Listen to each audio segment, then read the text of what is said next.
What does building climate resilience look like? Anabela Bonada is Managing Director of Climate Science at the Intact Center on Climate Adaptation, based at the University of Waterloo. She says Canada shouldn't just respond to disasters, it should also prepare for them too.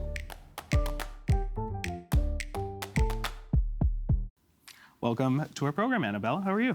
Good. How are you? I'm doing well. All right, we're here to talk about climate adaptation. What is it? Excellent question. So it's very different from mitigation. We hear a lot about mitigation in the media for maybe the last even 30 years. It's been more mainstream for us as Canadians and in the world. When we talk about adaptation and climate change, we're looking at preparing our homes, our communities, changing our behavior to adapt to the changing climate. So with changing climate, we're seeing more wildfire, more flooding occur, extreme heat. So we have these long seasons of extreme heat in Canada now that we didn't have before. So we are looking for ways to really adapt our lives so that we can live in these changing conditions. And that's really what adaptation is. When did climate adaptation enter the Canadian lexicon? When did we start thinking about this? That's really good because really we've known about adaptation for many years. So again, it's kind of grew up with mitigation, but nobody paid much attention to it because it felt like we were giving up on climate if we talked about adaptation. But over the last 10 years, there's been a real shift in Canada. So the impacts from climate have only gone up. We've seen it in financially, we've seen it in loss of lives. So adaptation has really entered the conversation. And I would say it's become mainstream in the last 5 years, really, but part of the conversation for the last 10. I want to pick up on a point you just made. If we are focusing on the adaptation part, are we sort of giving up on the mitigation part? No, never. And we would never ask for that to happen. Both need to happen together. And that's what we're hearing more from people across Canada that do this kind of work. We need to combine the two and not see them as separate. If we only mitigate and we don't prepare our communities for the impacts, we're going to continue to feel them and have losses that we just don't want to have. The impacts will continue to be felt from climate change, even if we were to completely reduce our emissions today, just from how long it'll take for the climate to go back to normal. When did adaptation become an official strategy here in Canada? 2023. So I do have a year. So fairly recent. Super recent, yeah. We're still kind of learning our way through it. The federal government released their National Adaptation Strategy in 2023 with 26 targets for Canadians to learn about extreme weather and to learn what to do as communities and at the household level to reduce their risk. So we're still implementing those strategies across the country. There's a lot of work being done on it, but it's super new for us. I want to get into some real-world examples. You are an expert in wildfire, so I think let's start with that. If we were to look at adaptation, what does it look like in the terms of wildfires? There are different levels of adaptation for wildfires, so we can start at the home level. Let's do it. Yeah, there's so much that people can do, and I kind of love that about wildfire, about adaptation. Everyone can do it. So if you have some time this weekend, we're almost in the off-season. Wildfire season's ending. Right, end of October. Yeah, exactly. This is the perfect time right before winter to go and look at your yard, clean up your yard. If there's any dry debris, remove it. Make sure there's nothing under your deck or around your home. The 1.5 perimeter around the home is really important to keep as clear as possible. If you have mulching, consider changing that to soil, to changing it to rocks, and that will really prevent your home from burning or being in danger. Most homes burn from embers, so even if a wildfire is not occurring close to your community, the embers can land in those spaces and ignite the home. So just think about that, clearing some of the vegetation and reducing some of the buildup farther away from the home. So even if you have some big, beautiful trees, just try to maintain them as healthy as possible. Remove branches up to 2 meters. And that way the fire has nowhere to go. You're just cutting those areas so the fire can't travel. So lots for homeowners to do, and I really encourage them to look into that and do as much as possible. All right, so let's go from homeowners, let's go bigger. What else can we do when it comes to forest fires, whether it's businesses or municipalities? Yeah, and there's so much that needs to be done, and everybody needs to participate to reduce risk. So businesses, municipalities, they need to think about those bigger projects. So where is our infrastructure? Is it close to forested areas? Then we need to create fire breaks around those areas. we also need to make sure we have enough firefighting water, for example. So some of the fires that occurred in 2023, there just wasn't enough enough water to fight those fires off. So making sure that's always up to par, that's considered adaptation and preparedness. Making sure that people are aware of their risk and providing educational resources, that's considered preparedness as well. That doesn't cost municipalities or businesses anything to do. And then some of the bigger things are how we design our communities. So if we're thinking of expanding communities and housing in Canada, which is a big conversation right now, where are we going to build those homes? And if they're close to that wildland-urban interface where wildfires happen, let's clear some of the vegetation. Let's make sure that the homes are wildfire resilient before we build them. I do have a question. When you talk about the homeowners and businesses, what we learned during COVID is that a lot of people used nature, forests as sort of a third space. I myself love planting. I've got a beautiful garden that I like to tend to. It might be hard for a lot of people who are listening to be like, oh, no mulch, none of that stuff near my house. How do you try to convince people that, perhaps it's not the easiest? Because I might have a hard time with that as well. It's such a good point. A lot of people hear what we say and they say, oh, so I have to remove my vegetation or cut down my trees. We would never say that because that wouldn't even be good for your home, for the environment. We have pollinator gardens. There's so much that we care about outside of just the wildfire risk. So first, are you at risk of wildfire? And if you are, and you should know from what we've seen the past 5 years happen in Canada, or just speak to your municipality, then you should start to implement some of these actions. Now, with that being said, there are incredibly beautiful gardens that are fire resistant, fire resilient. FireSmart BC has an incredible list of plants that are fire resistant. The other day in an email, I got that hostas. They're pretty common, like big hostas, flower. Yeah, people love them. They're fire resistant. I didn't know this. Okay. I'm not a big gardener. Okay. So for gardeners, there are tons of beautiful plants that they can plant close to the home and just maintain them, keep them moisturized. You want to make sure that they're like wet. If your plants dry out, you're creating a hazard for your home. So maintaining a good garden is actually perfect for fire resilience. You talked about water, keeping your plants wet. I want to talk about flooding now. From a homeowner's perspective, what can we do when we talk about adapting to flooding? Yeah, there's, again, tons that homeowners can do, that residents can do. So look around your home. What do you have? If you have a basement, think about your valuables, for example. That's the first easy thing that you can do.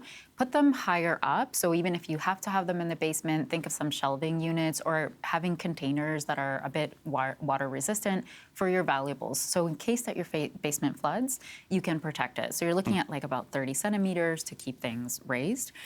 You can have a sump pump, which not every home can have, but if you can, that's excellent for taking the water out. But outside their home, there's a lot that can be done. So like take a walk around your neighborhood and you'll see that with the leaves that are falling now in the fall, our drains get covered. And some of the cleaning might take time to do. So just clearing those drains will help the water just drain when it comes down. Looking at your eaves troughs, making sure that they're clear as well. You don't want to have leaves in them so that water can flow through. And the last one that's pretty easy is extending downspouts. So I love to take walks around the neighborhood and kind of look at what people have going on. Some downspouts are going right into the foundation. So just think about extending it by a couple of meters into the drain, the street drain, and you're already doing so much to protect your home. What can the city do? There's a lot that cities can do, and they're working super hard. I do want to commend a few cities in Canada that have dealt with a lot of flooding over the past few years. We have older infrastructure in some cities, so our water systems are combined.